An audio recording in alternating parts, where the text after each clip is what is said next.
that the button in the upper left is correct and we are live, and Buttons are a construct. people will slowly filter in, probably. Maybe. We'll think about We it. hope, maybe, we never know. So, for those people who are showing up now or watching this back later, as you can see, I have abducted, bribed, convinced All Andy three. to Andy to show up for this live chat. Hello, I'm So, here. we have the maven of many voices That is here with me. us tonight. She is currently working on Azarin Healer, I believe. Yep. Yep. Punchy Healer. Punchy Healer, book 5. If you can't eat it, fight it, or fuck it. Well, I mean, There's 3 options. at least you understand the options in life. Exactly. And then I believe at the moment the plan is when you finish Azarinth, you're getting over to Lux Voice 8. Yep. The book that was misscheduled, mishandled, everything we could do wrong with it, we kind of flubbed off with. But she is getting to it. So for those people who've been waiting, don't worry. It is coming much sooner now than it ever has been before. That's on me though for not having scheduled with Andy correctly, and then pushing it off for an Aethers because Aethers was a much better selling series, and continued that trend quite easily. I got to him as soon as I could. I was like, I can get to him at the beginning of the year. I'll do them together. And that's it. We got it though. That is the plan. She will do 8 and 9 back to back, and then we can put Lux Voice to bed, which it needs to be, because at this point I have seen that people did not care for much of Lux Voice after book 4, and then really not so much after book 7. So, ow. I will take a loss with the last book of Lux, but I finished the series out the way that I thought the series was going to end at the start. So at least I didn't have to set it down on book 4 and then apologize because it did badly, a la Dungeon Walkers, or drop it after one book, a la Resurrection Quest. So. Poor Lux Voice. However, the next book up, as you can see along the scroll on the bottom, is going to be Aethers 10. I do have a title. I have not released it yet. I will be getting to that once I have a artwork and stuff in hand with title finalized on it. But that is going to be the next book. The April 1st, guys, is just how things fall with the new schedule. It is not a joke. I'm not razzing you. It's not going to come out the day before. It's not going to come out the day after. It's going to come out on the 1st. I will be putting up a pre-order when I can. And choosing the even months might have been a mistake in regards to April, but it works out way better for me in regards to like every other con that I have scheduled throughout the year. So, meh. I'll deal with people being afraid that I'm fucking with them for the book. How do we know this isn't an elaborate setup and this is all part of the you fucking with us on April 1st? Honestly, I ain't putting that much effort into fucking with people. It's not. That's a problem. Always put effort into. Not that much. 3. You want me to put in a month and a half worth of effort into fucking with somebody? I mean, if the payoff was right there. if the payoff was actually fucking somebody, I probably would. But just to be like, ha ha, fooled you. No, that's too much effort for me. Fair, very fair. I'm a simple man. That's way too much effort for me. Well. But there's mad shit talking going on in the private chat right now. I understand. I know my moderator's razzing me. I'm going to ignore her. She's used to that. She dates an Irish man. Oh, I love it. New stories from Daniel and Andy Gaming where Andy is the chaos button pusher. Actually, our last story of gaming was we sat down on Thursday to play. Yep. We had just started playing. We were like 20 minutes into a 20 round game of Mario Party, and my power cut out.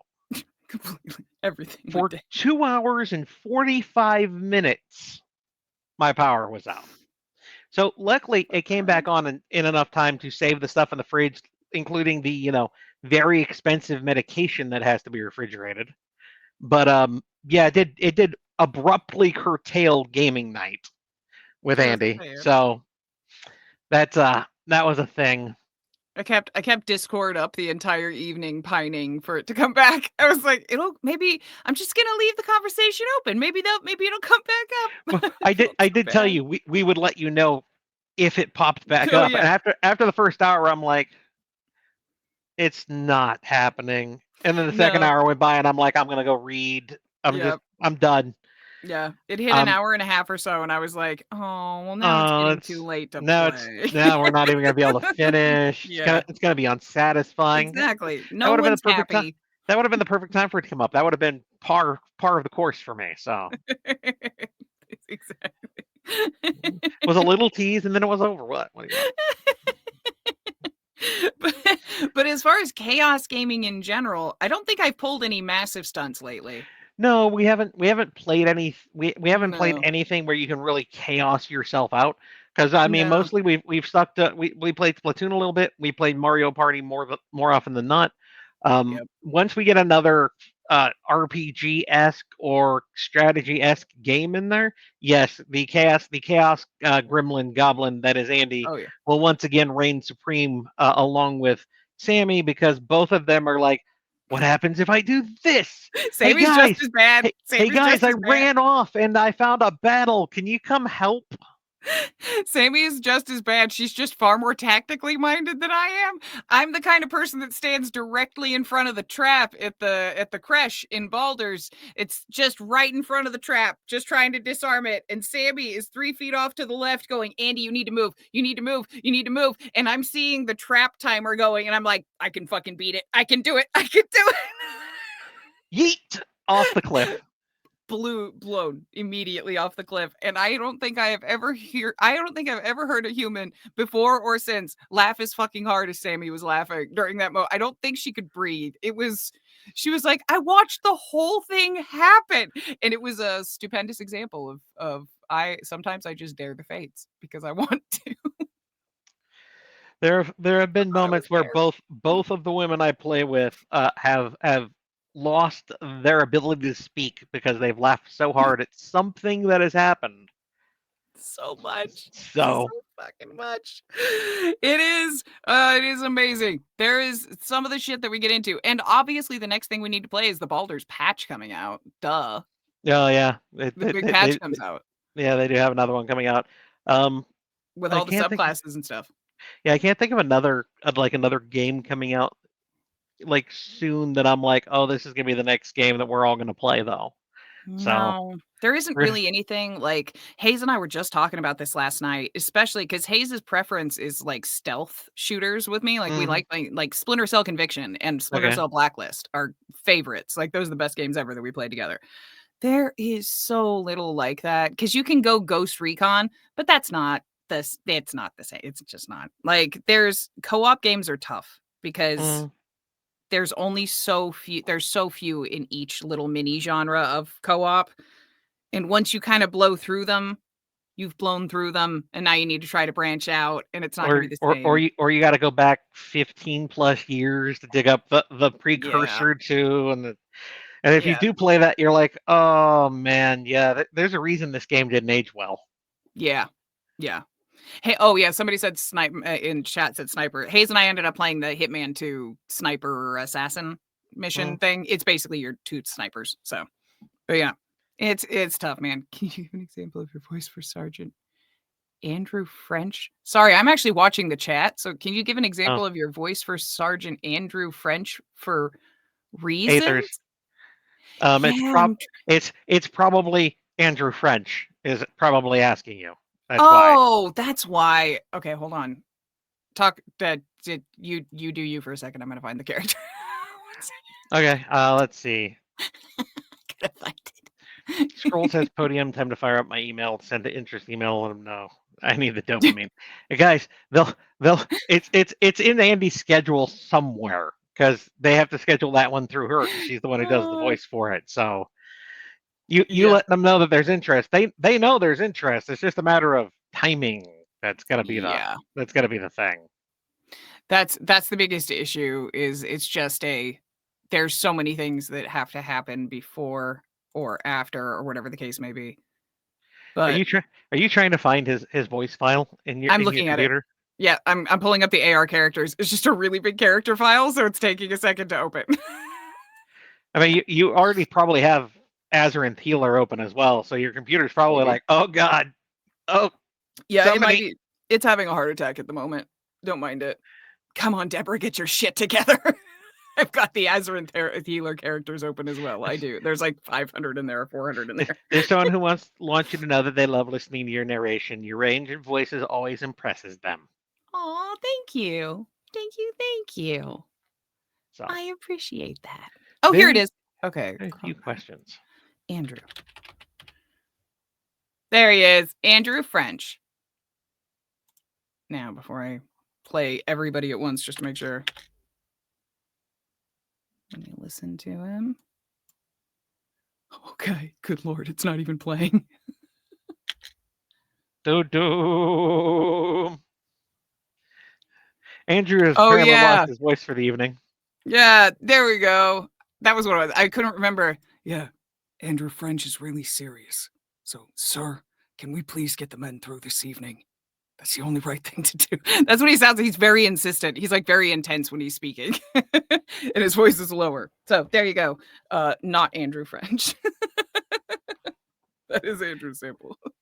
You mean all those voices don't reside in your head, Andy? No, they You don't. you don't have the voice for every character out of every series, out of every book. No, not even close. Not even the one I'm working on. I mean, I don't blame you. That would, oh man, that would be a thing. Yeah, no, I only have so much room in my poor little Swiss cheese memory, and I have far too many things that are less important that I need to remember. So obviously, those are the priority. Since you're reading Punchy Healer, somebody had a question for you. Oh, what's the favorite Punchy Healer interaction? Yes. Ooh, one that it's kind of sappy, but it's a weird one that I really enjoy because I enjoy the complexity of human relationships. And there's a moment where Kyrian and her have slept together, and she kind of comes to the realization she's far more casual about things, and she comes to the realization that he is not. And she has this moment of like, oh, this meant more to you. Okay, you know what? I'm going to talk about this. And they have this very, very sincere conversation about the situation. And it's just very subtle. It's very short. It's like 2 paragraphs, but it's this really cool, like, flip on the head where she's the casual one and he's not. And it's a very vulnerable moment. And it's a like rare, serious moment for Elia. So that's probably my favorite because it's different than her usual stuff. Most of the stuff is like, I punched a hole in it and it died. Or I ate it. One of those moments where maybe you should have had a conversation about something before. Yep. We're just gonna go to bed and have fun tonight, okay? Yep. Cool. Yeah. That was kind of what happened. Was they were on a team together and it was post battle high, and they were like, "This is definitely something that should happen." She wakes up the next day with him, and he's very quiet and reserved, and she's like, "Oh shit, he has feelings." Oh no. Oh shit, he caught the feels. Yeah. So it was but it was a really cool situation, and stuff happens with him later. Like he's not in this picture at the moment, but it's just a cool moment. I like complex situations, but normally it's definitely blowing people's heads up. Andy, are there any stories that you wish you could have narrated or you would redo now that you have the experience you do? Oh yeah, numerous. I'd redo books that I recorded 3 years ago. I'm constantly everything I've done, I'm like, that could be better. Like that could be, now I'm better now than I was then. I should do it again. But as I've said before, that way lies madness. Man, well, it is the same for authors though. Yep. Finish the story. First of all, finish the story. Then go back and tune things if you need to. Yep. And then give it to an editor and stop. Let it go. Otherwise, I gotta fix this. Oh, hang on, this could be a little better, and then you're never gonna finish it. Which is why I do appreciate when my fans give me the, oh, by the way, you misspelled X. Those are helpful. I can fix those and get them up. Somebody pointed out that I apparently used the wrong name of something in like Aether's book 1 than I did for like the rest of the series, and I'm like, I'm not going back to book 1 to change that. That's just gonna live there forever now. So it's a typo. Those used to exist forever back when we couldn't fix them after they were printed. That's just gonna be a thing. It's gonna be there. Anybody else questions me on it, I'm gonna be like, man, I fucked up. Good catch. Yeah. I can't do a thing about that now.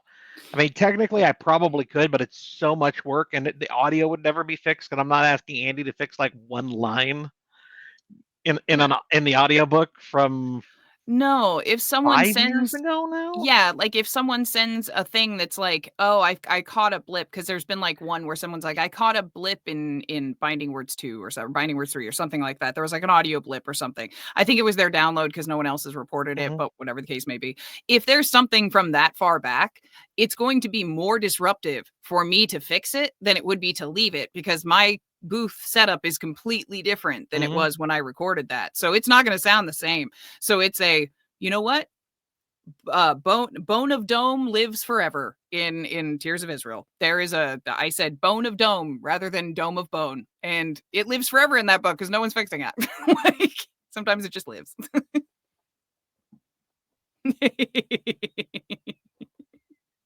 It is an intimidating glare. Cheddar. No, it's not. They have the final. Guys, I finished writing it. It's done being written. It's waiting its turn. So, but no, it's not out. You'll know. It comes after Aethers. It's all right. Did I put the wrong one in? Oops. I need to fix my banner real quick. Hang on, guys. Hang on, guys. I can hear Jen cursing from here. You guys didn't see Jen triple check that with him like 3 times. Sorry. Daniel, it feels good. It feels good. I'm reveling in this feeling right now because I'm not infallible. I've always said I'm not infallible. This feels good though. You are one of the most collected, put together, organized individuals I have ever met in my life. Let me enjoy the chink I see in the armor. That little chip. Yeah, see, I have it right on Facebook, so maybe it's just is it? I'm not opening up Discord right now. I'll get bombarded with things. I'll have to check Discord later. Yeah, book 2 audio's out. Yeah, book 2 audio is out. Yeah. So, yeah, oopsies. Okay, sorry. Here you go, Andy. Here's a question for both of us. What classes would you take if you were sucked into a lit RPG book? Bard. No question. Bard. I get to talk, sing, can try to convince. I get to be a bullshitter professionally, and I can go on adventures and help in battle by being a bullshitter. Yes, 100%. I'm not 100% sold. For a reason. Bards get into a lot of arguments. Yes. And I've seen Andy in an argument. This is true. The key is avoidance. It's like I do the conversational version of Aikido. I catch the momentum and I redirect. Catch and redirect. And then eventually you kick the shit out of yourself and I win the fight. So, well, I believe that you would be great for a lot of reasons. As soon as you start bullshitting and an argument happens, yeah. I'm gonna watch that House of Cards become wet Kleenex and just blue. That's when she grabs the really angry dwarf and goes, whoop, him. Mm-hmm. Which would be me or Hayes or like 2 other of our friends. Honestly, this isn't working. Hang on, I'm gonna get the person who's gonna punch you in the face and not feel bad. Exactly. And honestly, it's going to depend on the system, how things work, blah blah blah. Any kind of healing tank spec, I'll be fine at. Hitting things, I have no problem with. I would like to make sure I can keep myself at least mostly mobile. So any kind of healing tanks would work for me. If you're going to work off of different systems, like, oh my god, I am actually going to lose an arm, I'm not tanking. Fuck you. That's for suckers. I will 100% take a rogue / bard-esque, because where Andy folds under people arguing with her, I will have fun standing there and making that argument. Yes. I deploy Angry Dwarf. Angry Dwarf, I choose you. This cross universes, but I'm here for it. So, because if it's an actual immersive world, like a full world where pain is real, I am not getting into fucking melee combat. Screw you, suckers game. Yeah. I can, however, bullshit the fuck out of people. I know. I've done it. I would 100% be rolling with Andy as her manager, just to cut in whenever anybody tried to argue with her, and it would be fine. And this way, Okay. she'd actually get paid the wage she deserves, and not the wage she asks for.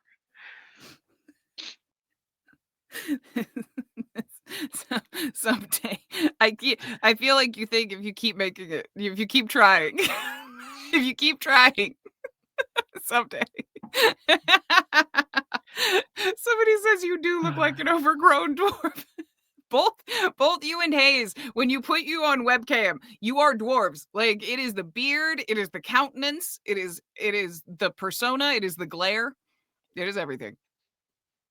I think he's a bit more handsome than I am, and yes, it is AL4 that's with Podium. Yes. Thank you, Holly. Thank you, Holly. Poor Holly, you're amazing. Love you. I thought I did so good. I set up the banner. I'm like, I'll take care of this early. All I did was, I feel like Andy. Yep, there you go. Welcome to this world of I did it right. I swear I fucking did it right. I swear. That's how this feels. I get to experience something new today. Being gaslit by your own body and brain is a hell of a trip. I had a knockdown, drag out argument with Hayes, although it was not because of the fact, it was because of my feelings about the fact when he was like, no, sweetheart, Jango Fett is the clone. And for the life of me, I cannot remember now because I flipped it again in my head, I think. So he's like, no, sweetheart, Jango Fett is the clone. Boba is the original. And I'm like, I'm pretty sure it's the other way around. I don't remember. It's whatever the fact is. I can't remember. I did it the other way. And I'm like, no, it's definitely the other way. And Hayes is like, sweetheart, I have no idea how to get across to you that you are absolutely wrong. And it is the other way without telling you to fucking Google it. No, I just tell you to Google it then. Yep. You know what? Maybe you're right. Do me a favor and Google it so I can see it. and then it's delivered softly. You're not like, you're fucking moron, look it up. You know, just yeah. Exactly. It's true. That's usually what he'll just be like, just look it up if you don't believe me. And I'm like, and then that proceeded to the argument came from me going, I just feel like my brain is gaslighting me. And that was more of a freak out than an argument. And I just like panicked and went inside because I was so sure of it. It is real bad, man. Don't let your brain do that to yourself. I have no idea what this question is. So it's so stupid. Okay, this is the dumbest shit. I'm so sorry. Okay, these are new headphones. No one pays attention to this shit, but my old headphones, I had them off one ear so I could hear the room when I was talking. These headphones don't really sit that way. They're a little too tight, so I have to have them over my ears. So my ears are very insulated from the room now. So it's very blocked off. And so I'm at the end of the day and I'm reading the last bit that I'm getting through and I hear clear as a fucking bell, oh, and I'm like, the fuck was I was like, is Hayes or Riv in here? Like, what is going on? Like, what was that? I couldn't figure it out. It was my stomach growling, and through the muffle of my headphones sounded like a tiny werewolf was trapped in my fucking booth. And I was like, I know that there's not a tiny werewolf, but guys, I kind of think there's a tiny werewolf. I hate to tell you this. The tiny werewolf was inside you all along. It was so stupid. That's amazing. It was so dumb. So my stomach ever growls from now on. It's a tiny werewolf. Tiny werewolf. It's a tiny werewolf. I'm taking that. It is a great way to refer to your stomach growling and also to your instability mentally on a stream. Which of Daniel's characters do I associate with the most? So many of them. It would be combinations because they're all little. I think they're all little pieces of my personality at times. Like it's it's all of them. Like, I want to be compassionate like Fiona. I want to be passionate like Mina. I want to be more aware of my own feelings and willing to stand up for myself like Atropos does, where she's willing to hold boundaries even if she's really struggling with things. Like, there's pieces of everybody that I wish I was more like, but I don't think there's any one that I identify with purely straight through. I mean, I have used your name Yep. once, and Yep. not even Andrea in Binding Words, though. I did, that first name does come from that. In Alpha World, which you did not read, Burkrot read it. There are a pair of sisters who carry your names. Aww. So one is good, one is has been turned evil. They are a pair of sisters. One of these days, I have mentioned, maybe when I get the rights to Alpha World back, maybe having you re-record that after it gets an edit. If that ever happens, you will find them. that is Peter's a great narrator, so I don't want to step on toes. But if it's way in the future, then we'll talk about it. Well, I mean, they still have it for another 4 years at least. So Yeah, I mean, forever. It's not tomorrow. Yeah, no, it's not tomorrow. No. As far as which one I think I identify with the most, oh, you know what? That does have an honest answer. Clover. That I'm too loud, too intense. I talk too fast. I feel embarrassed immediately after doing it. I'm laughing at the wrong things. Happy and positive all the time. Well, normally. Try to be. I try. Until she has that manic sadness because she remembered something. Yep. That's usually it. Tracks. Who do you identify most of your main characters? Out or of my even main side characters? Out of my side characters, I've written myself into my books twice. I know. James, there was James in Binding Words, obviously, but there was also James in Apocalypse Gates. He was the cop who had his grandmother Terry. Oh. So I don't think I would have put that 2 and 2 together. I don't think I would have tracked 2 to 2 together there. Huh? That makes perfect sense. Okay. Book one or book two has a dedication to my grandmother because she passed away when I was writing it, and it says to Terry, to my grandmother. So, and then when you get to meet my mom and dad in book 2. I think it's book 2 and a little bit in book 3 because they're one of the people holding out in Beatty. So. I have written myself into books before. My personality, though, is much more in line with Alvin than it is anyone else. I have no problem shooting you in the face if you're an abusive rapist asshole. But the people that I actually call friends and family for, I will burn the world down to hell. Yep, you will.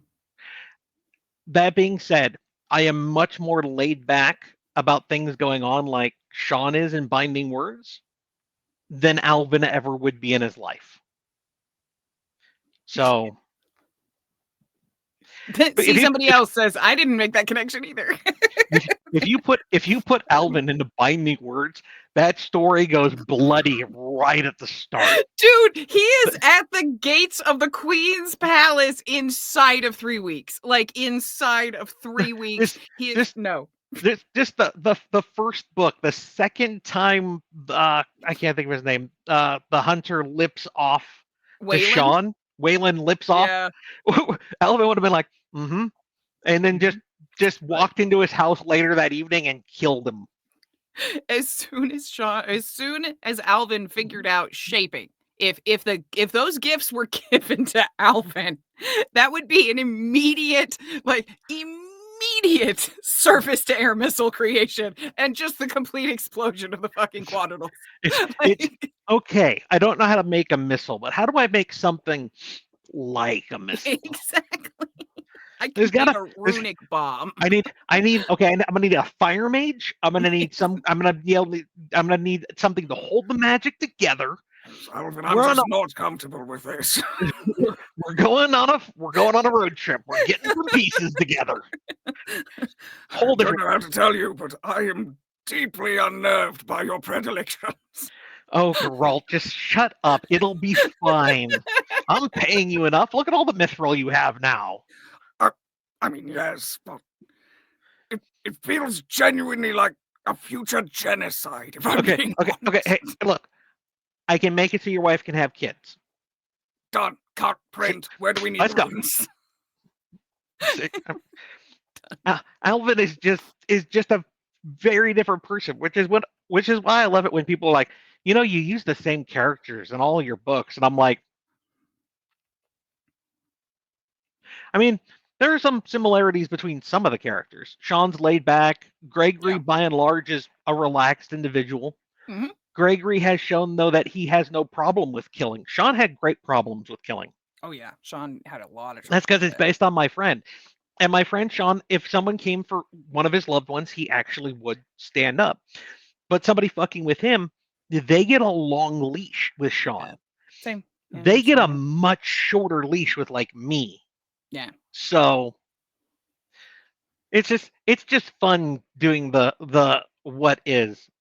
So isn't that the James of James's? Yes, that is. He hooked the me in that series hooked up with the large chested veteran daughter and was running a compound with his wife and stepfather or father-in-law. There we go. So that went weird real quick. Dad, what are you doing? It's not that kind of book. I have lines.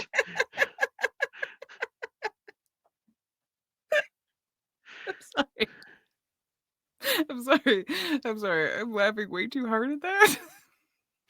Right. Just the idea that it turns that hard, especially because it is, oh man, because my brain went off on, oh man, I'd have to read it. I was like, man, I have a hard enough time when someone uses daddy. That weird, daddy's not my thing. And every time I say it out loud, I'm like, I feel weird. Stepdaddy, what are you doing? If it's everybody has their thing that they're like, I can't. I'm good. This is a line I'm uncomfortable. Yeah. This line here, I'm gonna tap out. I'm gonna tap out, guys. I would never shame someone for what they want to be called. Absolutely not. But for that is what I called my father when I was a child. So for me, it's like, no, I'm good. There is somebody who is looking forward to seeing us in July. For those who do not know, the Lit RPG Con in Denver is July 18th, I believe is when it starts. There's going to be a lot of people there. They just started rolling out more information on the various social media platforms for it. I would love to point you at more, but their website is still devoid of most information outside of the dates. Very little. But me and Andy are both slated to be there, I believe, as featured guests. Yep. I don't know what strings she pulled to get me on as a featured guest, but I appreciate that. I will have to throw her some more books in compensation for the strings she pulled for me. I'd say payment in chocolate. I mean, I'll send you more dark chocolate, right? Yes. The good deep dark chocolate. Yes. No, it's it was a really, I was surprised. I was really happy about it. So I'm not sure what our duties entail at this point, or we have no idea yet about panels or anything else yet, guys. It's all still in process. The conventions that you can find me at, I try to get to Dragon Con every year. I have done it most years unless they've canceled the con on me. I went to Jordan Con last year. It's not going to be in the cards for me this year. But I am going to make it to the Lit RPG Con this year. And Andy, I think, is just going to be at the Lit RPG Con this time, right? Yeah, I'm just Lit RPG Con this time. Yeah, you're not doing Dragon Con this time. They're too close together. Too much. Is Hayes going to come to the Lit RPG Con with you? No, I tried. Okay. Yeah, too many people's for Hayes. I mean, it'll be way smaller than Dragon Con, but yeah, I'm hoping to wear him down.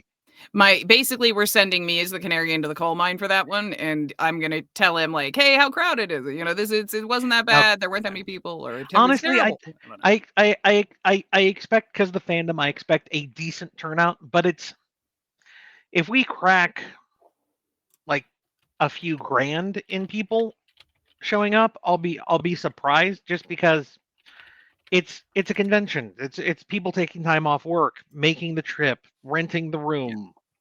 And it's a lit RPG, but the lit RPG is probably one of the more passionate fan bases around Agreed. media.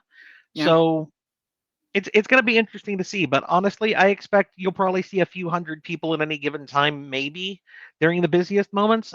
It's not Agree. going to be the crushing wave that is Dragon Con. Yeah, no, it will be. I'm excited about the turnout because of it. The central location, I think, is going to make a big difference because I can't tell you how many people I've heard go, "Oh, wait, it's Denver. I can actually get to Denver." Like everyone's super psyched. So Woo. I think it'll be quite a few, but I think you're right on what the numbers are going to be. It's probably maybe a couple thousand, I would imagine. So I'll read this out to you so you don't have to Woo. squint. Andy, I have said to Daniel on another live chat that I'm putting together a kite flying festival here in upstate New York. And being an audiobook listener, your narration of the stories has helped me stay sane and go around getting sponsorships and getting the word out. So Andy and Daniel, thank you so much for the work you do. You're very welcome. No, he has mentioned that, and we have not had you on here for a while. So Yeah, it's been a bit. Yay! Thank you so much. I'm glad to help in whatever small way I can. I get that request every time I start Aethers. Every fucking time. Well, I mean, she's a beloved character, and her bloopers are fucking hilarious. Let's be honest. It's not my problem you're all into shitty eggs, you weirdos. Right? Your kinks are your own, but I don't have to fulfill them. She is a child, so that makes it so weird. What did it say? Oh, hi, Andy, from the characters you voiced so far, which has been the most fun you had doing the voice for. Oh, guy, it's an impossible question to answer because it's whichever one entertains me the most at that point in time. Like I've had a ton of fun with Blurb. I've had fun with Sage. There's people from TWI, from Azeroth. Like sometimes Elia is the most fun to voice because it's just like talking is me, but it all depends. It's whoever it's in the moment. If you're ever on the stream, you can hear it. It's a very ephemeral thing. Whoever I'm having the most fun with at that point for that voice. Like that voice worked and I liked it. Just dropped into one of the voices. Yeah. Ironically, that's one of the easiest ones to drop into. It's the clearest. And once you get that like use of your fake vocal cords, it's not that hard to drop into that one and switch right back to your normal voice. That one's not that hard anymore. It used to be far harder for me. I like how she says that's not hard. She means for her, guys. I tried doing that. I'd strain something. I'd be down for a week and a half, not being able to talk. No, it's to be fair, I knocked out my voice for days at a time learning to do that voice. It took time, but I figured it out eventually. Are we going to find out more about Elsa? Ooh, I have to answer this question in the way that it needs to be answered.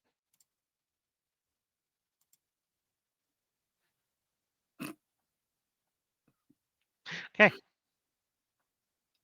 Sounds right. I hope that clears things up for you. Dame's comment on the bottom. Andy's a professional. Do not try this at home. I mean, right. Just do it safely. she's way more professional than I am anyway. I mean, damn. I will give you terrible advice and tell you to do it, so I can't say anything. Okay. We got an ogre glare. We did. That was a genuine one too. That wasn't even staged. That was a perfect ogre glare. I don't answer spoiler questions ever. It's not going to happen. Does that mean that there's going to be more information on Elsa in this book? No, it just means that there might be, and I'm never going to fucking answer it. If it's not in a book yet, it's up to your interpretation until such time as I prove you wrong by putting something in a book. Just, I think we've covered most of the Andy questions. I think you have. Yeah, that was awesome. I made the whole beginning of this podcast about me, or this live stream about me. No, but you for my audiobook listeners, Andy, you are half of the book because you are all the voices of the book. So they live in me. They're inside my throat. I keep them there for safekeeping. Yes, at the moment, all the titles are to be determined. That is the title of every book currently that is slated to come out. TBD, to be determined. I'm running with the same title for everything until such time as I put them out there. Do I know the titles? Yes. Do you know the titles? No. There is an Andy question in here. You have to answer first. What book? Do Also, you find a book? who is Lit RPG Lover? One of the people. Wasn't sure if that was someone trolling me or not. Okay, continue. If it is, they've been on my Discord for a while. I do not know who they are No, off the top of my head. So they posted and said, "Have you ever thought about doing a live Discord when you do your recording?" So I was trying to figure out before I answered that seriously and walked into the fucking trap if that was somebody setting one up. Yes, I was the first narrator to start doing that outside of SBT that did features. So for me, yeah, I've had a Discord server for years now. So that was like, yes, and please join me. And she records nearly every time. She's normally on Discord nearly every time she records, unless it is something that she has been told she cannot stream. Yeah. So I think Very- the singers of Terrandria. Yeah, stuff. but fortunately though, the way that I have it scheduled out, I have plenty of time for it. So what I'm doing, I'm just going to be doing Lux Voice during it. We're just doing half days of Lux Voice over the course of March rather than do it or over the course of the next 3 weeks afterward, rather than leaving the stream completely and utterly dead for an entire month. Again, when I just did that in October. So I didn't realize that you were going to be dual recording Terrandria and Lux. yeah, it's I looked at both of them and it's not I'm not concerned about those two specifically together, especially with the timelines I have. This isn't because Okay. there's a schedule crunch. It's because I don't want the stream to go dead. So Because I you'd can, like to not have 4 or 5 weeks of just nothing. yeah. So we're gonna be doing a Lux Voice as well, just at a little slower pace, so we can That's- have the stream up. That's too. fair. Just remember to pace yourself, because I know I will. I've There's no time crunch. seen you doing dual Yeah. streams before, and sometimes you've stressed yourself. So Because it's usually a schedule thing that I'm trying to like overcome some giant block. Yep, just- agreed. just Thank you. just worried for a friend. Absolutely. From a business standpoint, how fucking dare you? I know, right? So, do I find that a book rotation helps prevent burnout, writer's block? For me, yes, Angry. I started a rotation because I'd written through Alpha World 4. And if you've read through Alpha World 4, you know how serious things were getting for the main character.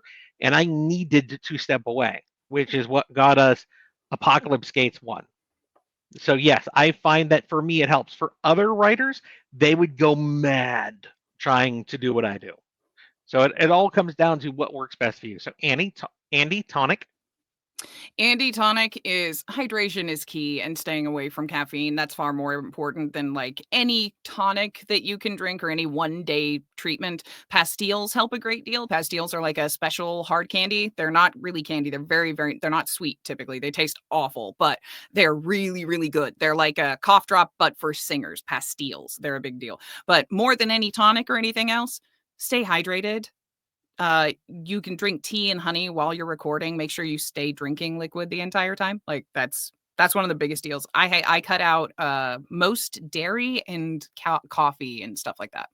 I was gonna say you did do Mew as a character in Will's book. Super Sales? Yeah. Yep. You had Crazy. I had Crazy, but she was in something else. Okay. No, I didn't do Mew. I did Coffin.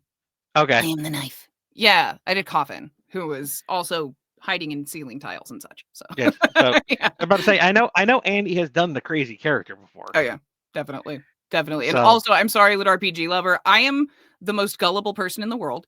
I bumble into every setup that people leave on a stream, and people will ask questions of me, and I will answer them very sincerely, and then they'll go, "I was joking, dumbass," and I'm like, "I did it again." I did it again. So I wasn't sure with the name if you were one of the mods setting me up again. So I apologize. Thank you so much for asking. Yes, I've been on Discord a long time. I just had to correct that because I was kind of an ass. So sorry about that.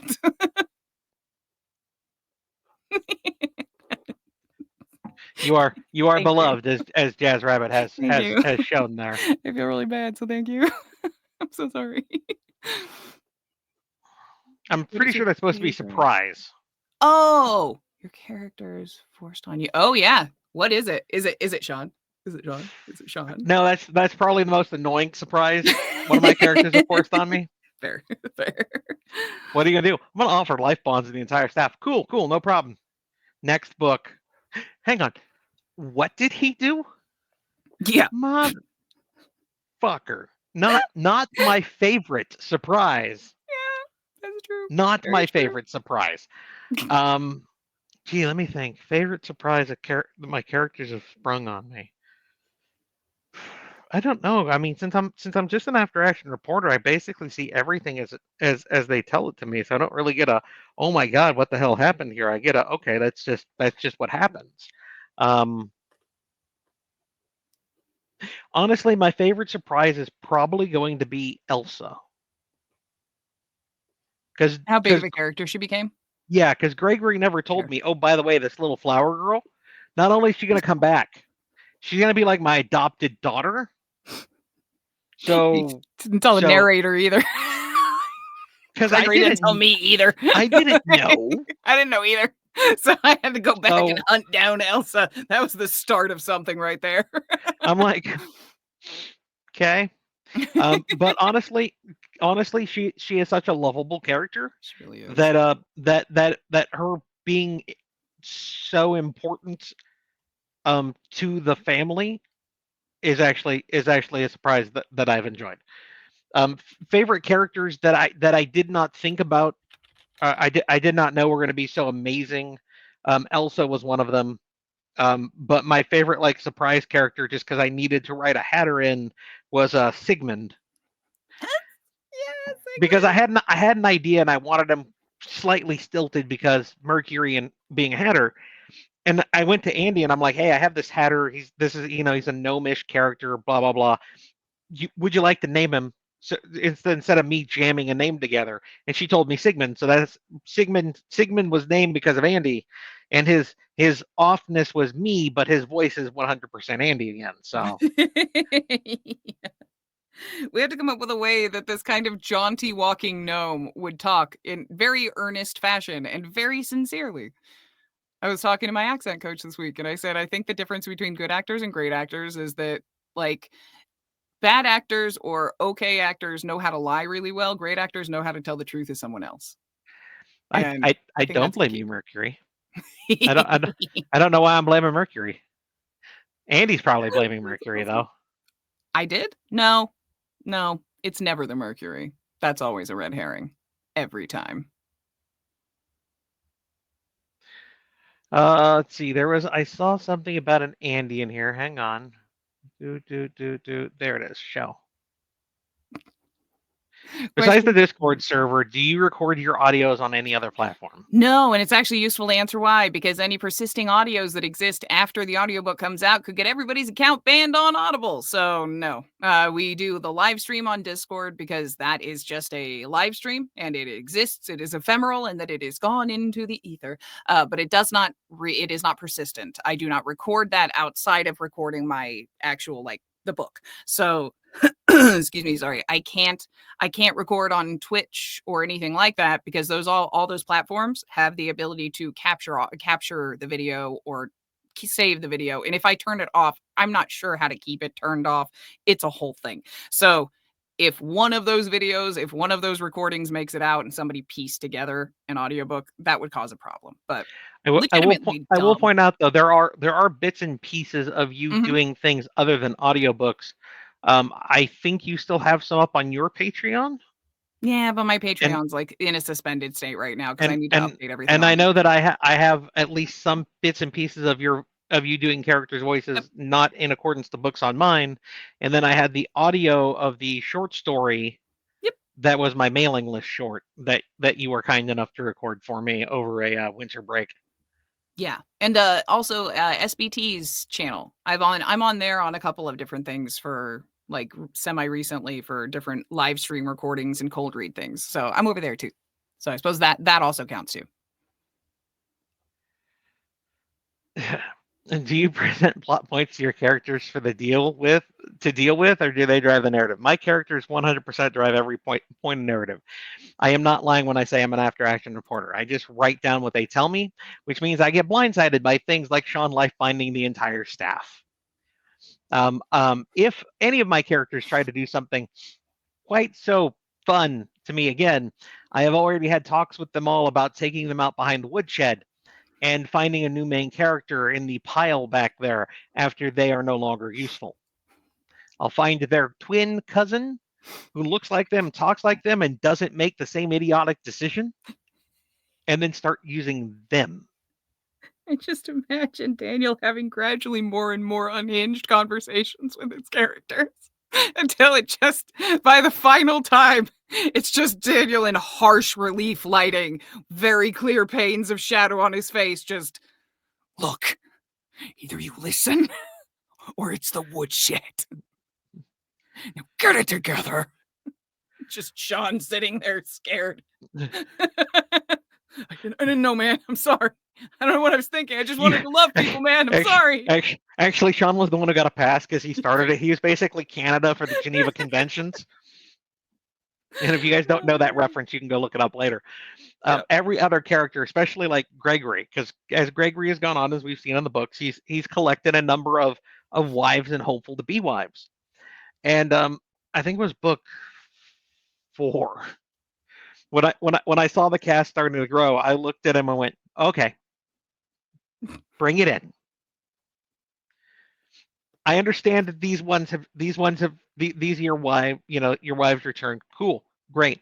There are 3 other women you're gonna end up meeting that are going to be your wives, and they're it. There's no other surprises, okay? There's no other surprises. Which is where we get Claudia Verka and the one yet who is unnamed and unseen. We have the 12 physical wives he's going to end up with, plus darkness. And that's it. 3 of which have Lamaze accents.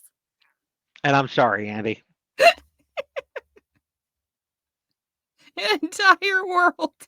I was like, Daniel, no! That one's from Lamaze too! And he's like, I'm so sorry. That was the one I can't fix. Yeah, I'm this sorry. one has to be. I'm so sorry.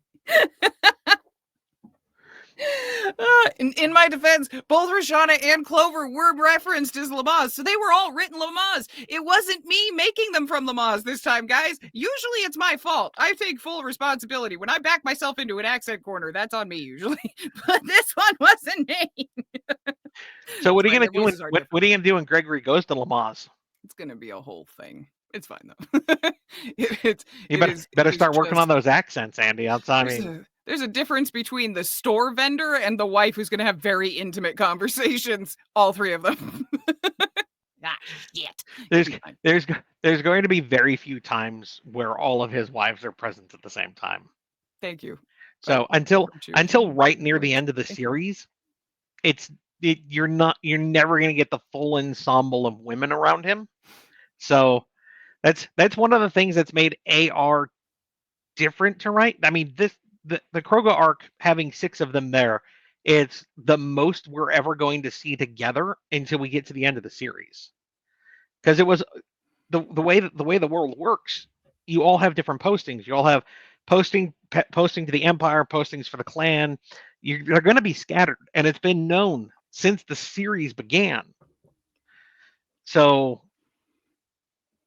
there's going to be 1, 2, 3 wives with him, maybe at any given point if he's lucky, and that's it. Until we get to the, by the way, I'm Aether, and then everyone basically collapses in to keep him safe. So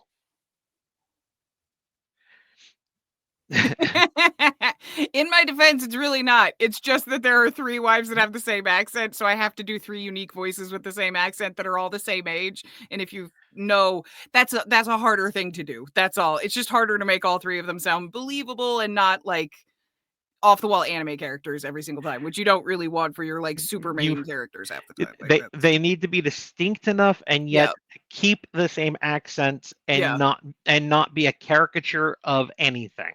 Yeah. Yeah. So it just makes it more, it's basically, it's just hard mode is all. So I like giving Daniel shit. I actually like the Lamaze accent a lot. That's why I wanted to say that. It's actually really fun to do. It, I don't have one, but I will hurt you in some way. Really? Please don't. Please don't.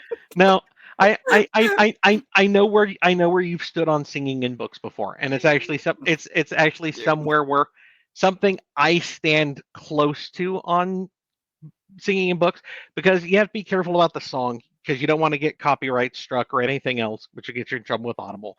So to put it in there, it either needs to be public domain, which means you better have the fucking right references to make sure it is, so you don't get in trouble, or it's Yep. got to be something you made up. And if it's something you got to make up, that's not me, guys. I'm not the musician, so it's probably not going to work out well. The closest I ever came to that was when I gave Andy singing Yeah, that was really the pretty, husband's though. song. Yeah, That's it. But it's a fragment of a snippet, little one. and that's it. It's not the full song. No, by and large, people don't really want to listen to that typically. Like, if it gets past like 2 verses, I start stressing out because I'm like, oh man, I'm gonna have to go fast because people are gonna skip past this. I wanted it to be enough to where people could understand the song, so it could then be explained without it being perfect. more than it needed to be. Yep. Which, by the way, guys, that if for anybody who's wondering about the odd snippets, that song is basically a throwback to the Matchmaker song from Fiddler on the Roof, where the sisters are going on about matchmaker, make me a match. Oh yeah. And you know, This is I Doubtfire.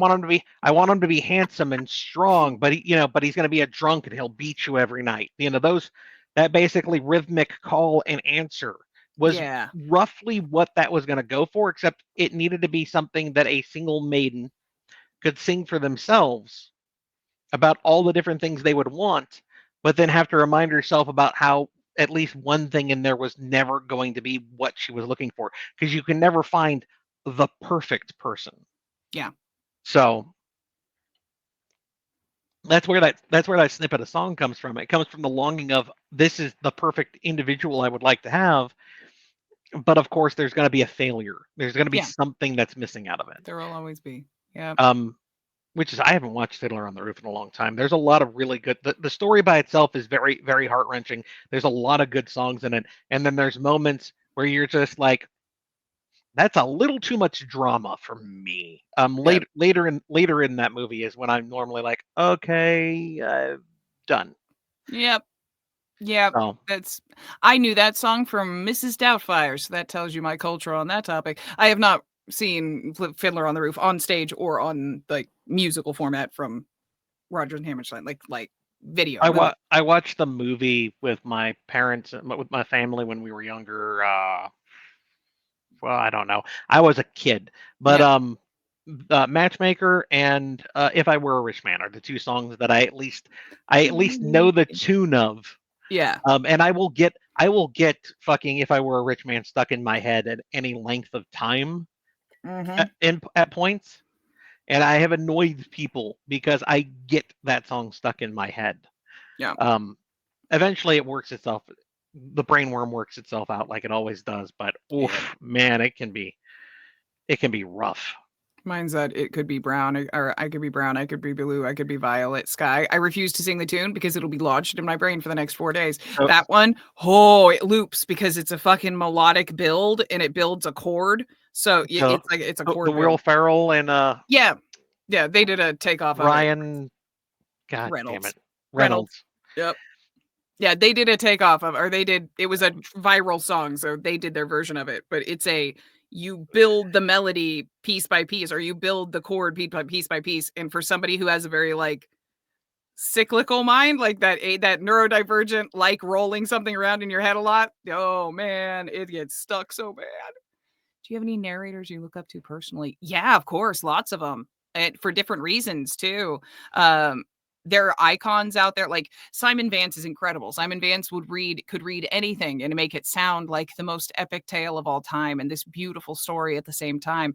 But Jeffrey Kafer has a gravitas and a personality to him. Same thing with Ray Porter or R.C. Bray. They have this like gravitas. Scott Brick is just an icon in his command of words. Same thing with Sean Allen Pratt. But if it gets to like the people that I look up to for my purposes because of the style that I do, I typically will go. There's a couple narrators, like Jeff was one that I looked up to at the beginning of my career, and Mark Thompson, who does the Star Wars books, are both phenomenal. Like Jeff, everybody knows phenomenal, but Mark Thompson is a little less known because he's just does Star Wars books for the most part. I think he might have branched out more recently, but they're fabulous.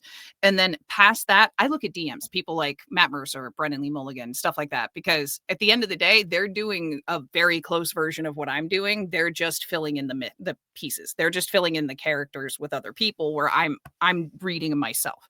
So it's not a dissimilar. So I like looking at really good DMs and stuff for how they pull off their characters.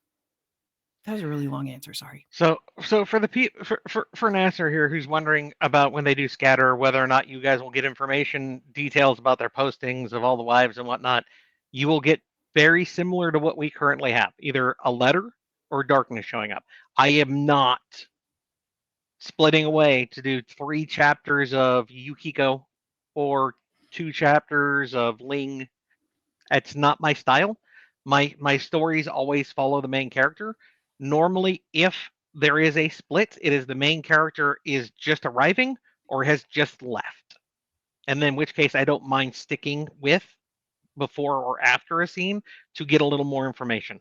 I have branched that a little bit with Heavenly Chaos because I can't say I needed, I wanted to show moments between Sadie and Atropos happening where the 2 women are trying to find their own way in book 2.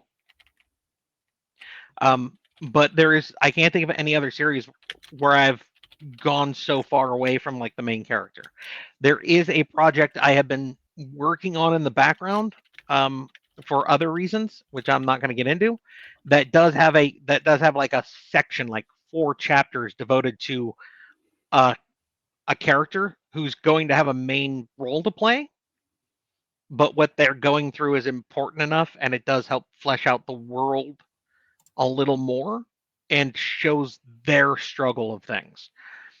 Andy will understand. Everyone else is just gonna have to wait until eventually it happens. That's right, bitches. We're keeping secrets.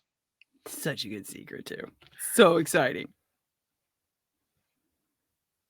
I don't know, Andy. Would you ever be interested in voicing an anime character or something? Oh, hell yes, of course. Yeah, absolutely. There's answering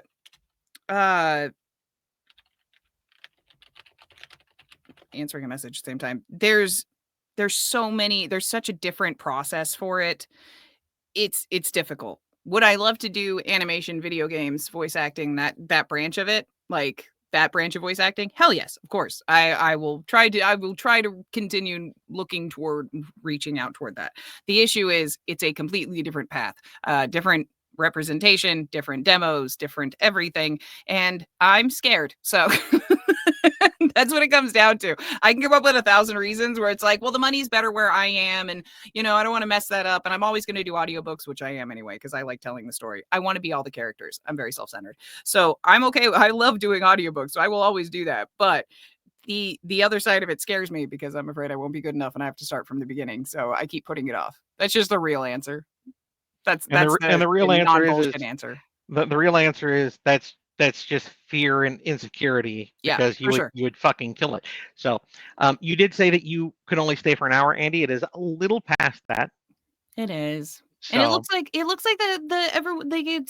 was a good conversation though. Like I tried to clear off the questions for you since you said you were only going to be here for a little bit. Yeah, that was great. I still have a few more questions, so I'll keep this going, but we can all wish Andy a good night. Andy, I would like to touch base with you again, just the bullshit about other stuff in the background at some point, but it's not dire, not important. Absolutely. That works for me. You guys are amazing. I love you guys, and I will be back as soon as I can. It's not going to be the next one. That one's at 8 in the morning, and I love you, Daniel. I don't love you that much. I mean, I do, but also it's still really early. Hang on. That's 11 in the morning your time. Yeah, but I still have to put a full face of makeup on for No, you don't. I've seen you without your makeup. You don't need to put makeup on, Andy. You look just fine without it. Thank you. You are very want to be glamorous though, and I understand, and I am never going to stand in a way between a woman and her glamour. Dude, I understand. The day you have to voice Fiala and Mina and Fiona and pretend that you sound like that girl, then you'll understand. Put some fucking paint on the barn, because then I at least feel pretty okay. and it's all about feel, not about Exactly. fact, because fact is you're beautiful. You guys are amazing. I love you so much. I will be back as soon as possible, Daniel. Always. Bye, hon. I'll talk to you soon. Bye. Bye. And now the stream, now the live chat's going to be a lot slower. It's not going to be as fun. The star of it has left us. Oh well, guys, I'm sorry. You just get me now. I tried. You did leave me with at least a couple of questions that are geared towards me. Some of them from an hour ago. So sorry about that. But I wanted to make sure, since Andy was only here for a short time, I got through her questions first. Love your book covers, all relevant to the story, not just random generic hot girl, even though it seems to be the trend in harem. I think Alpha World 5 is one of my favorite book covers. 4 was playing for keeps. Because I love 4. I love the overshot, basically raid look into the at the keep in the desert. I love that one. But no, I don't want, my books aren't fap fodder. They're not there just for hot girl interaction. So I don't want that cover. It's something I've deliberately tried to stay away from the beginning. Because my stories aren't just, hey, look, hot chick have sex. And I like to tie it back to at least something that matters in the story. So even when I've had art done, Binding Words 1, where Fiona is shaping the log, that isn't just hot girl. That is at least hot girl doing something important. That is a scene from the book. It's not just her stylized in a bikini laying out on the edge of the lake, for instance. So I know I had the one cover of Gothy in her corset leaning back up against Ruffian in one of the recovers as well. But once again, has point. Fractured Spirit. Oh my God, the stained glass. That's fucking amazing. Yes, I love that cover. But yeah, I always want my covers to reflect something that's in the book. Funnily enough, Heavenly Chaos the cover seemed to reflect something from the previous book more than the current book. Or in Heavenly Chaos's one's case, it actually reflected book 2. So that one was a bit weird. When you guys see the cover for Heavenly Chaos 3, you'll understand.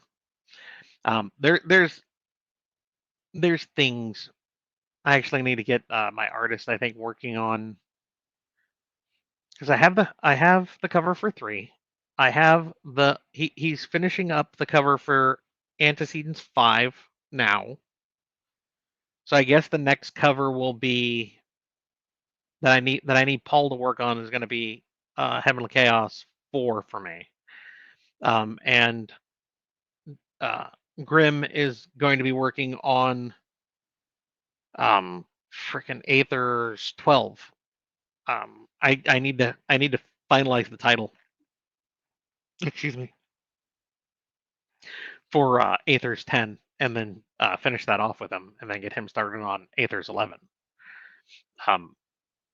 As things stand, guys, I'm going to do a brief recap because we had Andy here early, and I didn't want to. I know we only had her for a small time. So Lux Voice 9 came out the 1st of February. It was on pre-order, so it really came out like the last day of January, depending on where you were. I mean, it came out like midnight your time mostly, but for like midnight UK is 4 o'clock in the afternoon my time. Um,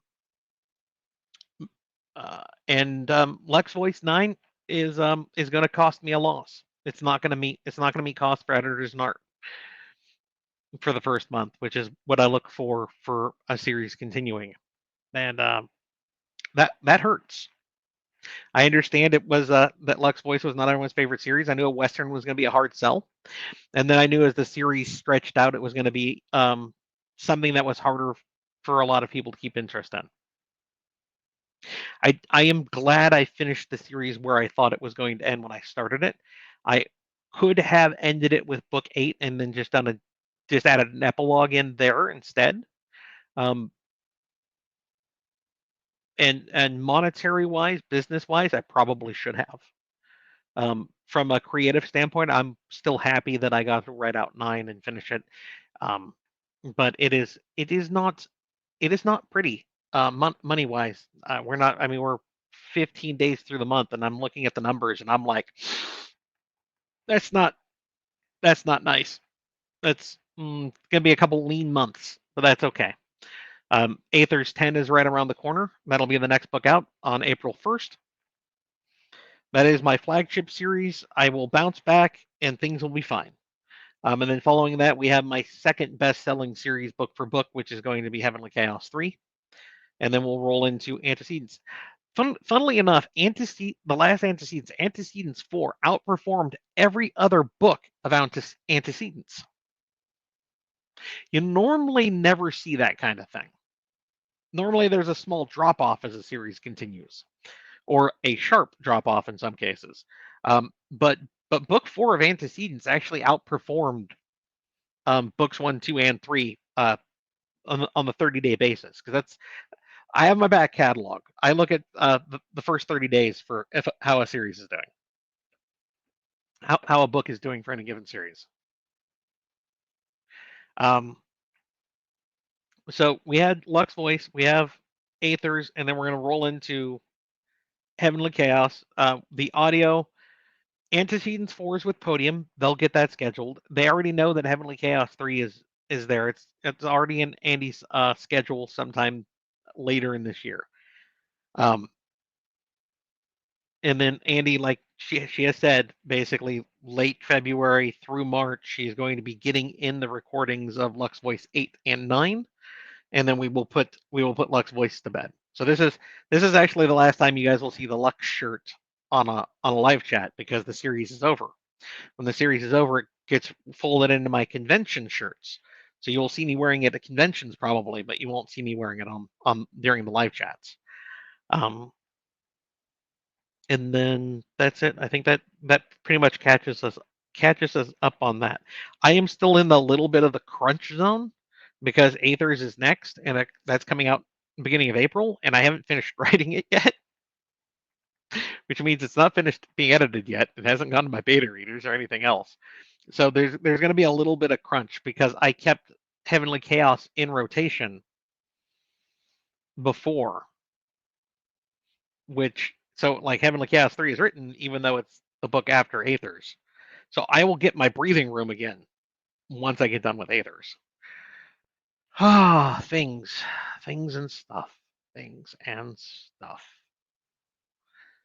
So, how hard do you find the Kindle publishing process? It's not dice. It's really click, fill in information, upload, attach. It's very simple. The self-publishing process has always been fairly easy.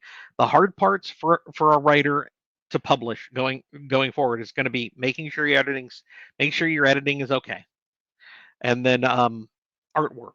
Make sure you have a decent cover of some kind. You can mock up a cover on their process. It's not good. It's like Fiverr levels of cover art. It's not good. I would say it would behoove you, if you think you really want to publish, to find an artist, pay them, make sure it's not just AI art. If they use AI as a base, that it is what it is. But make sure that they've fixed issues, that they've tailored it to what you want, that it's not just AI generated art. But pay the couple $100, couple $1,000, depending on what scale of artwork you're looking for, to get a good cover, just enough of something to catch somebody's eye. Because as much as we always say, don't judge a book by its cover, everyone judges books by their cover.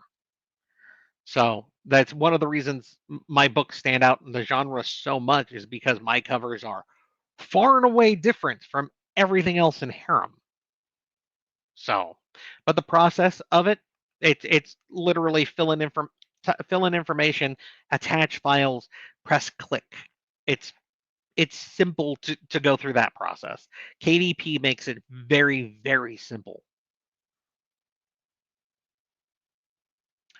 Not off the top of my head. You could do the math yourself. I put up chapters twice a week, Mondays and Thursdays. The first big load is already out. So if whatever chapter you're on now on Patreon, depending on what tier you're at, if you just start counting chapters going forward until, let's see, I publish on, hang on, that'll be a Tuesday, which means I might take the 31st of March. That Monday I might do a null chapter, just no chapter. So I'm not fucking so I'm keeping, god damn it, words, guys. I have to make sure I don't violate the terms and service for KDP and KU. So there might not be a chapter on the 31st of March. So if you count up the chapters to the 27th of March, that should be how many chapters there are, but I don't know off the top of my head. But that is where you will get to on chapters. And I have the chapters through February already slated to go out.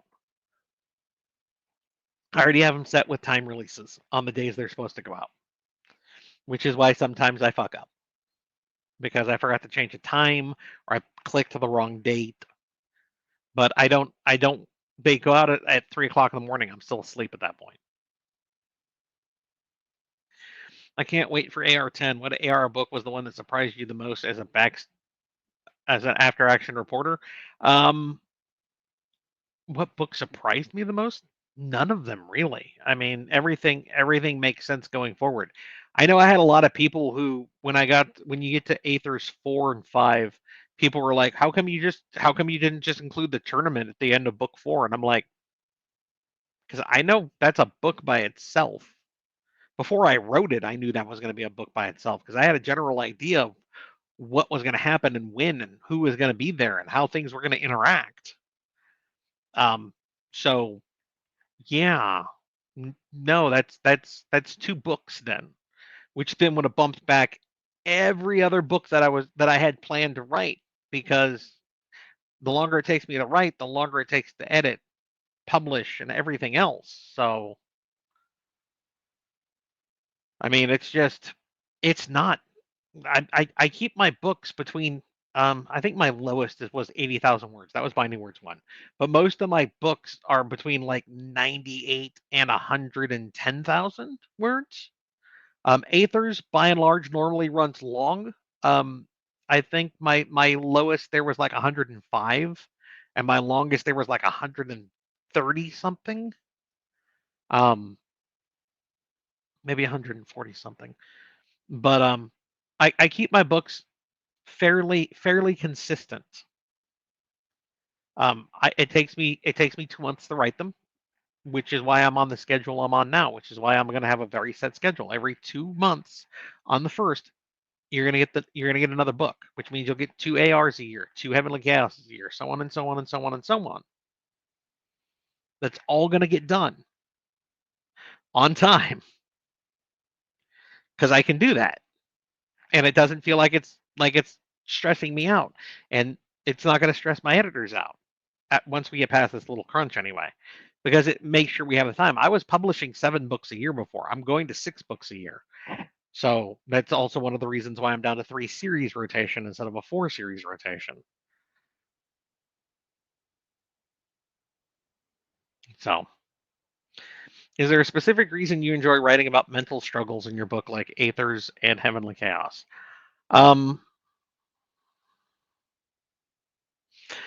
they're undershown.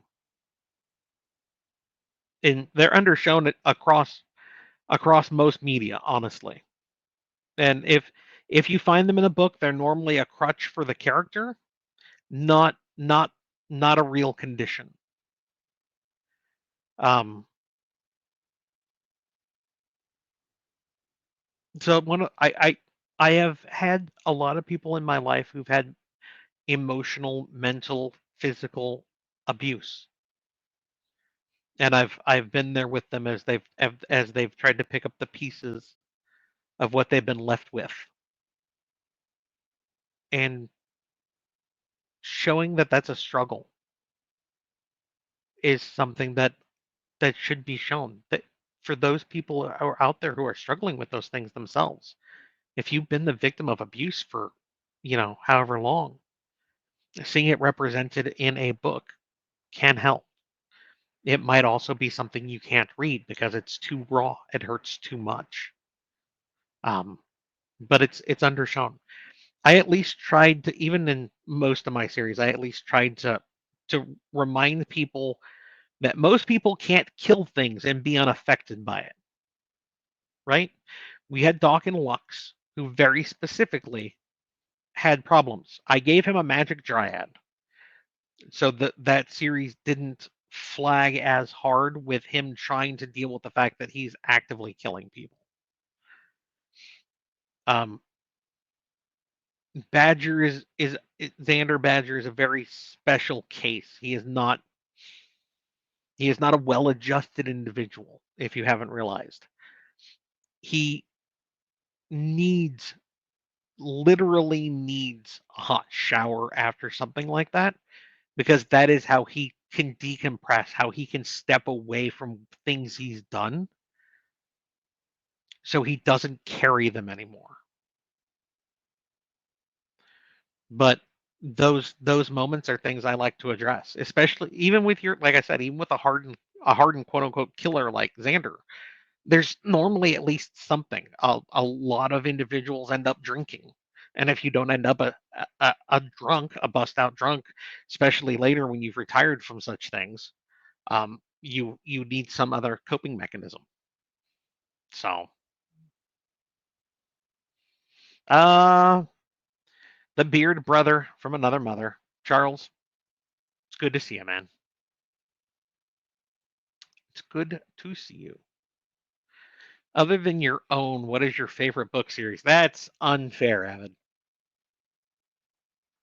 I don't do favorites for a reason. Um, Book series that have had an impact on me at varying points in my lifetime. The Hobbit. My mother read it to me when I was a child. It actually got me interested in this idea of reading, um, which then fell off as I grew a little older and I got in like middle school and whatnot because it wasn't cool to be reading all the time. And we ended up with you had to do book reports for English in middle school, junior high, depending on where you are, secondary, primary education, however you want to look at it. Um, and I went home and I'm like, I don't know what I'm going to do with this. And my dad handed me the Amber Chronicles by Roger Zelazny. And outside of the shadow walking, which looked like somebody on fucking acid, the series overall I really enjoyed. I liked the Amber Chronicles with Corwin and then his son Merlin, I believe, later. I liked those. Um, in high school, I stumbled across The Fifth Elephant by Pratchett. That was the first book of Discworld I read, was The Fifth Elephant, and I loved it. Vimes was a character I could get behind, and that started me on reading basically all of Pratchett's catalog. The last couple of his books I still have not gotten to, and it's that bitter sweetness of knowing that they're there to read, but also the fact that he's gone and there's not going to be any more. Um, so I haven't gotten to them. I've consoled myself with trying to keep up with other people, especially in the lit RPG genre. So I have an idea of what everyone else is doing, but I don't. What is your favorite series? I don't have. I don't have like a. This is 100% hands down. I don't have those. I don't do favorites. Um, every series I just said I enjoyed. The Hobbit and Lord of the Rings, loved them. Would read them again. Um, the Amber Chronicles, loved them. Would read them again. Pratchett, love everything. Would read them again. But I don't have a favorite. So can't wait to see what Ben's bloodline is. Well, I think a lot of people are in that category. Do you have recommendations for finding a good cover artist? Like, where should we look? I cannot give good information on this. Honestly, troll areas where you can find art, deviant art, and so on and so forth. Look for people who do commissions. Approach them. Ask if they do commissions. If they do, if they'd be willing to do book cover art. Make sure it's for commercial use. Make sure that's not AI generated. Go through all the processes. It's not easy to find a good artist. It's brutal. It's not fun. The thing that I like least with doing writing is cover art.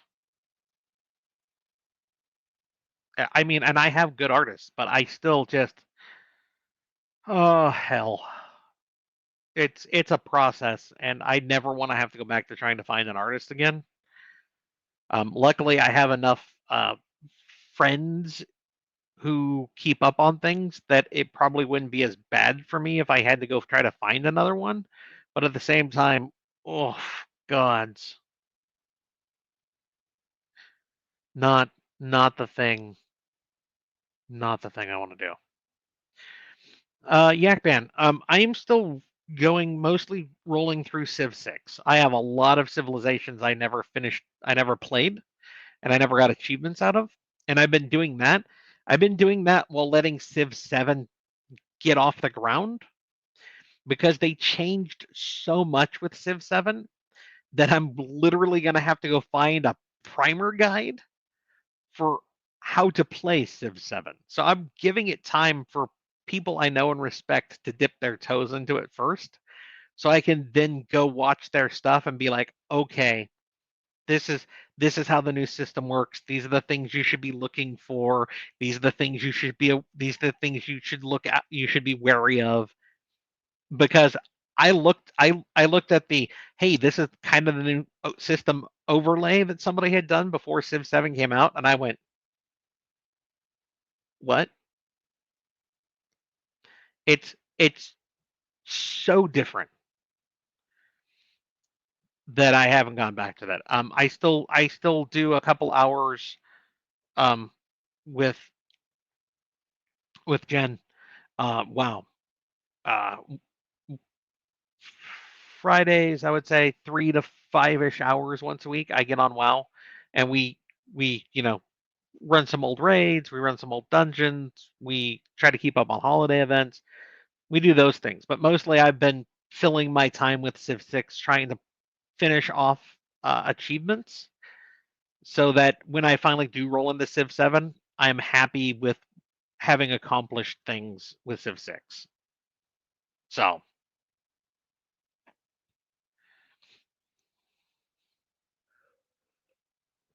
it is one of those things that has not been answered. Whether or not it ever gets answered will be something that Gregory has yet to tell me. Will there be some answer? I cannot say at this point.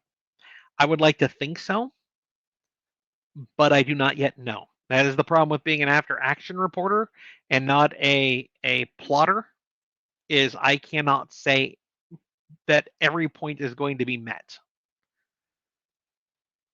Life is messy. Life is not a number of bullet points. And that's the thing. Alpha World and Heavenly Chaos, I deliberately set out to showcase mental health. And if you read it again and it still hits you as hard, that means I did a good job. and I appreciate that.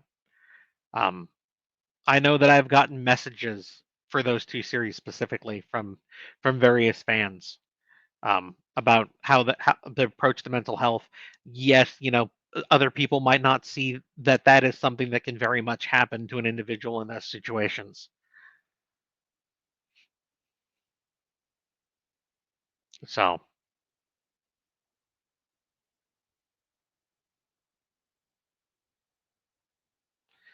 does anyone ask the question about how you felt Luck's voice wrapped up? Was there anything that hit the cutting room floor to end the saga? No. Like I said, I got to finish the series out the way that I thought it was going to end originally. Um, it was always going to be once a certain point got reached, and if you read the book, you can see it. It's a slow buildup. The first part of the book stays with the series with a slow how things are going, check in, blah blah blah, and then there's just that point where everything has to happen now. And if you read it, you understand. And if you're waiting for the audio, I don't want to spoiler it. This book, where some people might be like he rushed the ending, and I can understand that considering how some of my other series might have felt to people. This one was always going to be this way,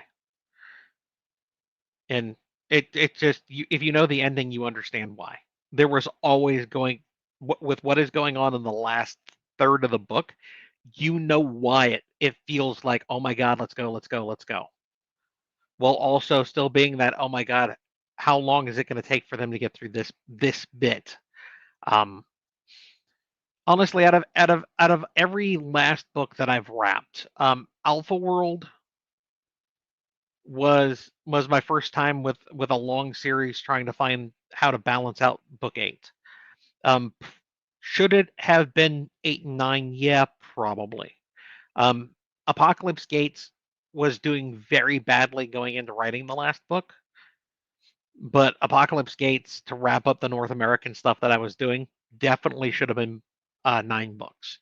But if you knew the numbers going into it, you would understand why I was like, okay, we need to kind of make sure we compress this. It's also why it's one of the thickest books on my shelf, because it should have been 2 books. But Lux Voice 9 ended exactly the way things were going to be the entire time. And if anyone ever saw the trick to the end of Lux Voice 9 back in Lux Voice 1, kudos. If anyone saw that coming, kudos. I had a conversation with the main characters about some things at the very start, and that it never gets brought up. It gets mentioned a couple of times, and then just never gets mentioned. So, my favorite cover art is AR and O characters, just a rep of what is going on in the story. I wanted, if you remember the first cover for Aethers, the very busy white and marble room with the Naginata, because that is an important area, that is an important thing. But then books 2 and 3 came out, and they were very simple, very stylized, which is why then I had Grimm go back and redo the art for 1, which is why we now have an Aether hand for the cover of book 1 now, to help bring it more in line with the rest of the series. It's going to be hard to keep to that throughout the rest of the series, but I kind of have to. Changing the style up is something that can get you into a lot of trouble. It'll bug a lot of people.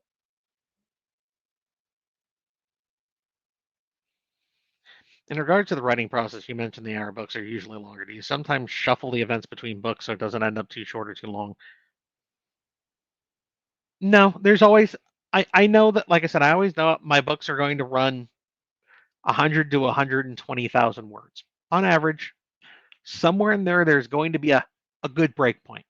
There's always a good break point. And it's just finding and recognizing that for me that works.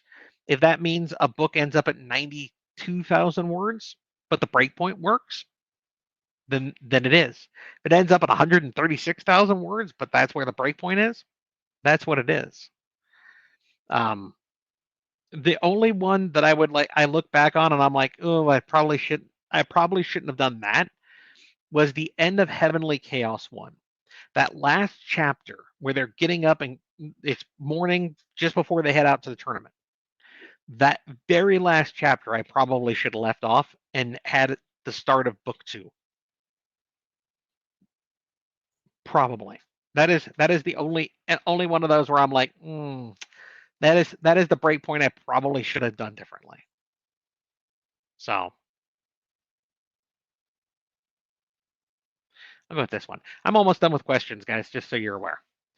The number of times I had to pause during the last Lux voice and think to myself, is this the same guy I was reading about in the brothel bar playing Texas Hold'em? The progression is wild in the best way. I mean, you also have to remember by the time you get to the end of book 9, it's been,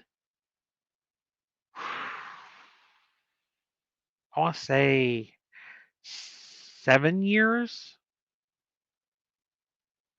because book 9 covers a lot of time jumps. Books like 1 through 6 or 7 is 1 year. So, but yeah, there's a lot of stuff going on.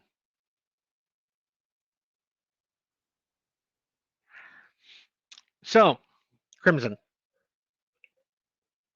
if you thought the cliffhangers and binding words were bad,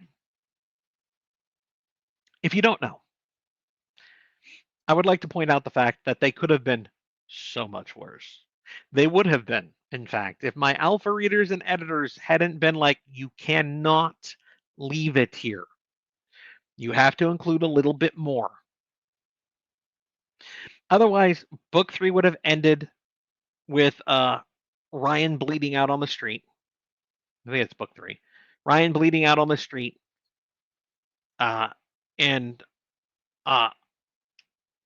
Ida calling for her while also being down and unable to really move. Instead of that last little bit of wrap up that you get.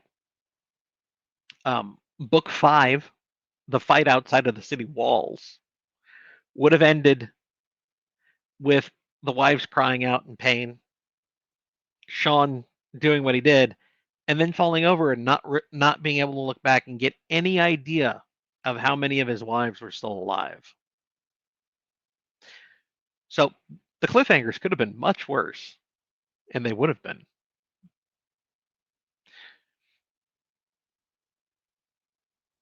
To be clear, I'm not speaking about your books, but do you think there should be the only limit to a number of books in a series I think belongs, Matt, is stopping them before they repeat storylines, which mostly happens a lot in the romance genre. Girl finds hot guy, strife, they overcome, they hook up. The next book, new hot guy, new strife, but it's really kind of the same strife, just slightly different. And then rinse, repeat. When you start repeating the same storyline is when a series should end. But if the series isn't doing that, then I don't care how long it stretches out. As long as it's new and interesting, I don't care how long it goes because it's new and interesting.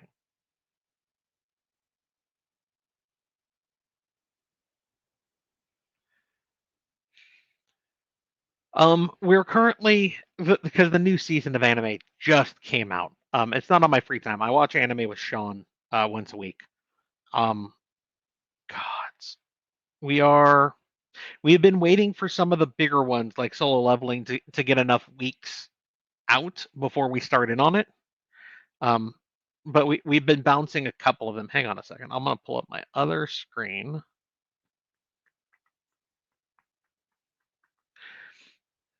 Whoop, no, what am I doing? Wrong button. Wrong button. Watch list, not switch profiles. We had been watching Headhunted to Another World from Salaryman to the Big Four, which so far has been amusing. And we started, good gods, where's the other one? Oh, we finished the other one. Yeah, we finished Goodbye Dragon Life.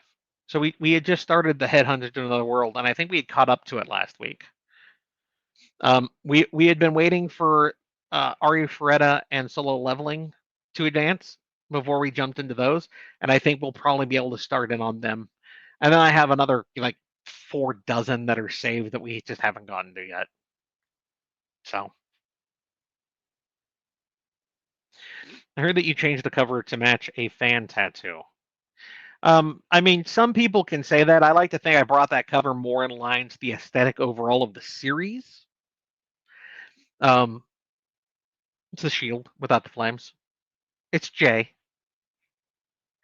It's Jay specifically asking. It's the man with the tattoo who's asking. But I like to think that I changed the cover to bring it more in line with the aesthetic of the rest of the covers than to match some random fan's tattoo. This is the last thing I have. While I love Binding Words and Aethers, Sean and Greg, there are too many wife. After the first 4 or 5, I stopped trying to keep track of who's who, just assuming any girl they're talking to is a wife I don't remember. Well, with Binding Words, I can understand.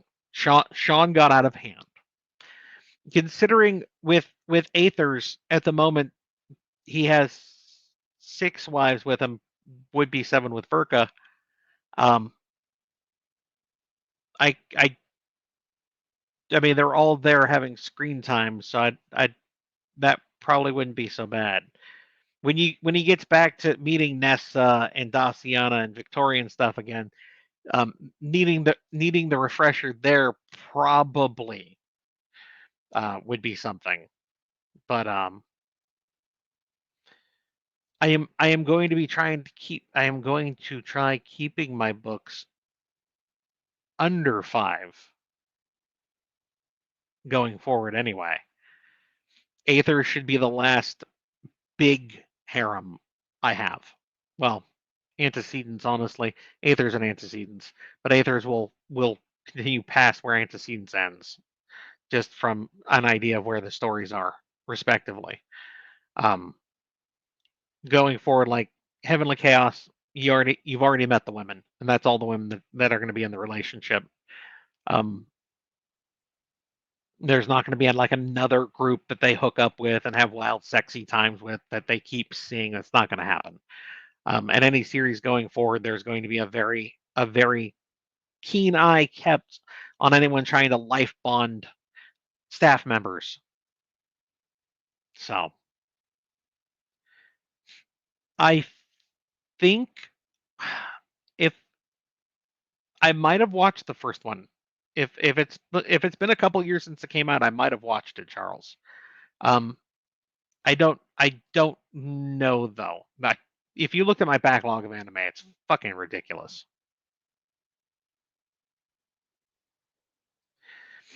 So does that mean Ben is going to have more than just Atropos and Sadie? No, he's only ever going to have Atropos and Sadie.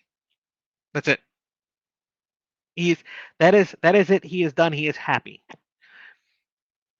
Does that mean that Sadie won't try to for shenanigans? I don't know. Relationship, like actually staying around and being part of relationships? Fucking no. It's them. That's it.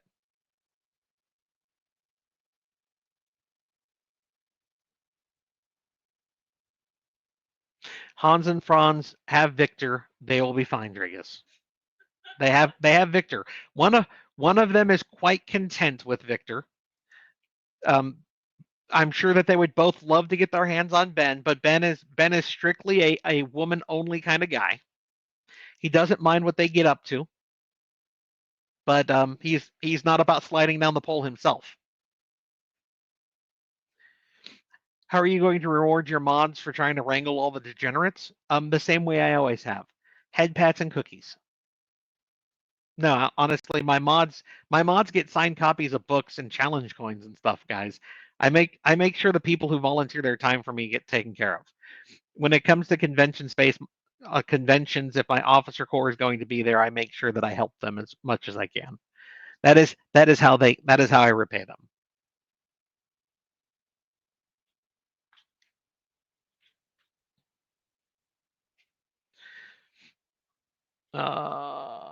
Doo-doo-doo. I think.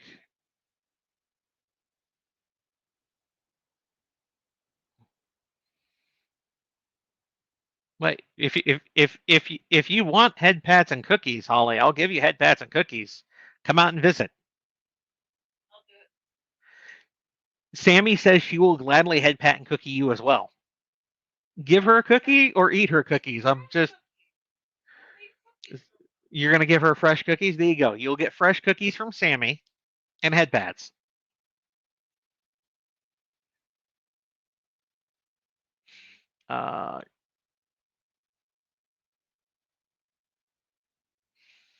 No, that's not how I write, Darren. The the way I write is basically the main character and me have a talk, and then I follow them. Unless someone specifically comes to me and says, "Hey, by the way, I just happen to be in X world, and this is my story." I don't plan that. I don't plan that out. I'm just writing the stories as they come. So.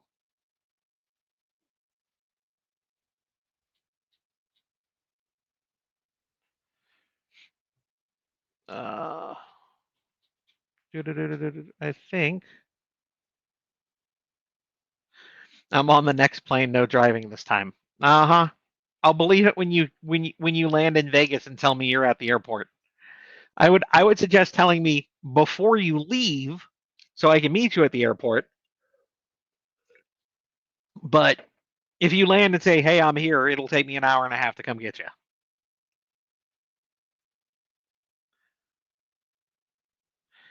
Okay, guys. We have been going for an hour and 45 minutes. We've recapped things. I've answered all the questions. I don't have any extra ones. So we're going to go ahead and say goodbye. So just so you're aware, I'm not going to answer any more questions. I want to thank everyone for coming. There was a very well turned out live chat. I see we currently have 46. I think we hit in the 60s briefly. This will go up over onto YouTube in a little bit. And make sure if you were here, you check the whispers in Twitch tomorrow, because I'm not doing it tonight. I'm going to go fucking faceplant tomorrow to see if I messaged you about you having won a coin. I would like to get you your coins in a timely manner and not be like, well, I only had 2 of the 5 people reply to me. Maybe I should wait another week to see if one of the other ones will before I try to get this all organized and send them out. The sooner I get answers of coin address from the people that I message, the sooner I can get them out. Just a point of reference, though. If you live in Germany, apparently Germany at this point has decided that collectible coins are a problem. I had to, and the last one I sent out, I had to change it to collectible artwork.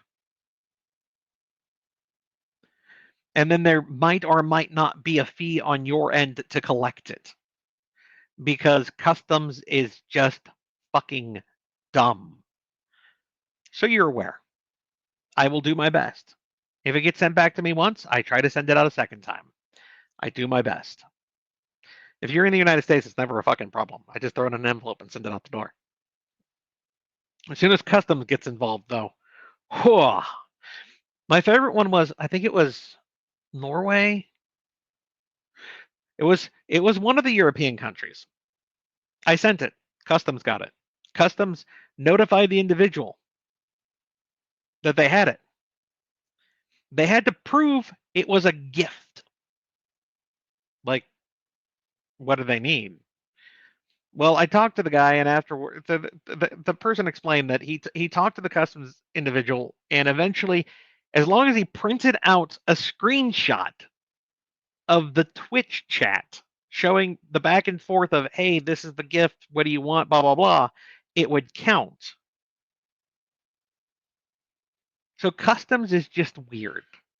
It doesn't have monetary value. You can't spend it anywhere.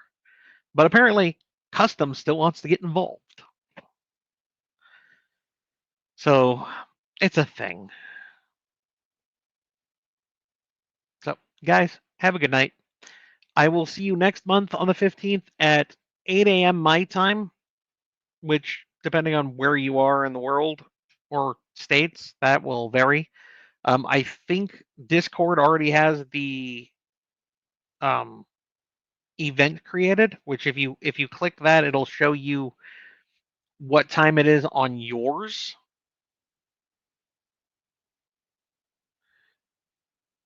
So that way you're aware, because I think also daylight savings time ends, blah blah blah blah blah blah blah, whatever stuff. So, anyways, have a good night, guys. I'm gonna go face plant.